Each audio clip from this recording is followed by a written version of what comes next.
guys in Arizona. Hope you're having a super fantastic sparkling day. Welcome to Porchlight Letters podcast number 2247, When Love Becomes Memory. This is episode 4. Hang on. I'm getting myself confused here. One moment, please. I think I have the wrong thing. Hang on. This is, oh no, I am right. This is episode 4 of Love, volume 22, Love That Remains, and it's called When Love Becomes Memory. Where love does not end when someone is no longer with us. It shifts, it softens, it weaves itself into memory. Sometimes that remembering is painful, sometimes it's comforting, and sometimes it's both at once. And I have definitely experienced that. When love becomes memory, it becomes the thread that keeps us tied to those who have shaped our lives. So think of all of the things that you have done with your loved one, and when they pass that you can no longer do with them, but you've got those memories that help keep you alive and help keep their memories alive. And what it teaches us is that memories are a form of love that never disappears. Holding on to moments, stories, and even small objects can help us stay connected. Don't have any small objects here. I'm just looking. No, I don't. I've got a bone-shaped pillow which has got Zeffie's name on it, which sits on the bed along with her little teddy bear that she used to snuggle. And yes, she had a bear that she would snuggle with. Out in the family room, there's a little cat stuffed toy which has got an ear chewed off, but she would snuggle with that as well. And then there's like a UFO. It's got like a ball in the middle, then it's got a saucer piece, and she would actually lay with it and snuggle with that one too. She wouldn't really play with them, but she'd do that. Yeah, so I don't actually have anything around that. No, I'm just like looking, seeing, no, I don't have anything on my desk. Oh, yes, I do. One moment. This is, okay, real history lesson here. See this jar? This is just a mason jar, which has had some plaster of Paris put over it. And then some shells put on there. Some of the shells have broken off over the times. I am 58 years old and made this when I was 4. This jar. This little bear that's sitting in there is one that that Brad gave me one Valentine's Day. So I actually forgot I do have that sitting here. And I think it's one I gave. Yeah, he gave me this little bear, and I just have it sitting here. This is the little bear, little snuggle. It just sits over here. In my little jar. Oh, my jar's in. It was very dusty in there. But yeah, so this is the jar I made when I was 4 in kindergarten. I was 4 years old when I made this jar. I wanted to do black, and I was told black was not a color, so I said red, and it came out as this coral pink color, which is kind of yellowed over the years a little bit, so it's not as bright pink as it used to be. But yeah, but this is all the shells on here. You can see some of them have broken off. But surprisingly, for something that's 54 years old and has moved countries multiple times over the years since I was 4, and I've lived in a lot of different places, this jar has held up well. And now it's going to do another trip back to New Zealand in a few weeks. We'll see how it fares once it gets down there. So yeah, so keep mementos around, keep pictures around. I have a photograph of Brad that sits on my bedside table, so that's the first thing I see before I turn. When I turn the light on in the morning, it's the last thing I see when I turn the light off at night. So keep those little mementos around. What was I up to? I lost my notes.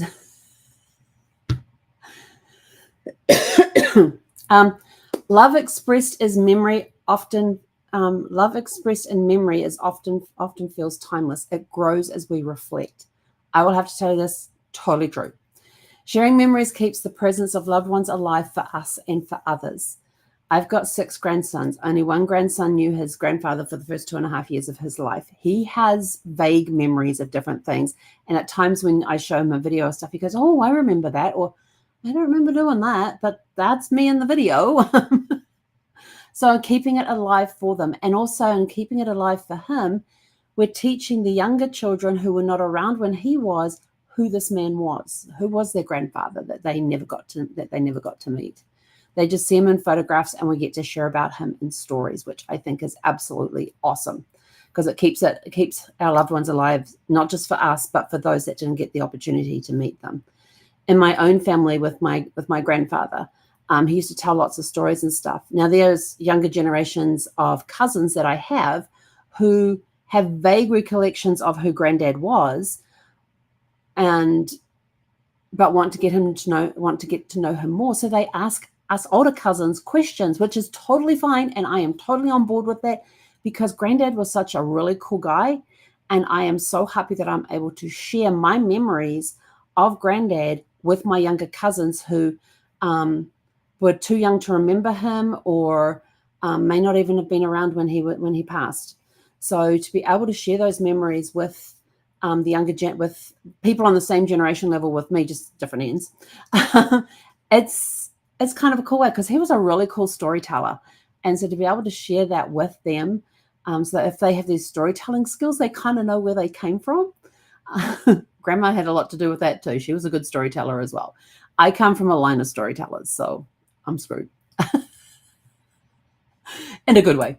What happens when we allow memories to surface instead of pushing them away? They come with feelings of comfort. They come with feelings of joy and love.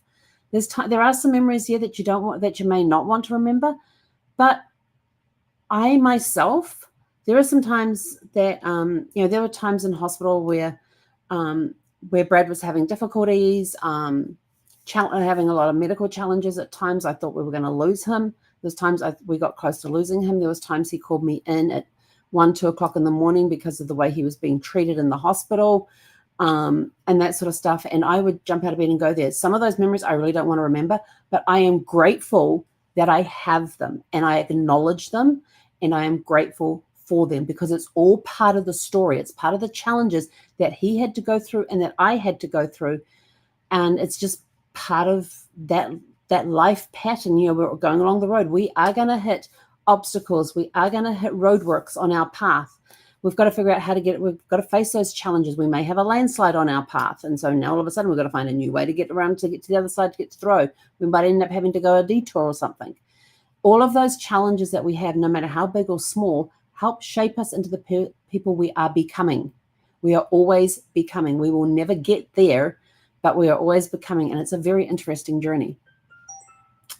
Yeah, so allow memories to surface instead of pushing them away. We talk about those we have lost with openness rather than silence. We let now there are some people in my family who go, I don't want to hear about that person.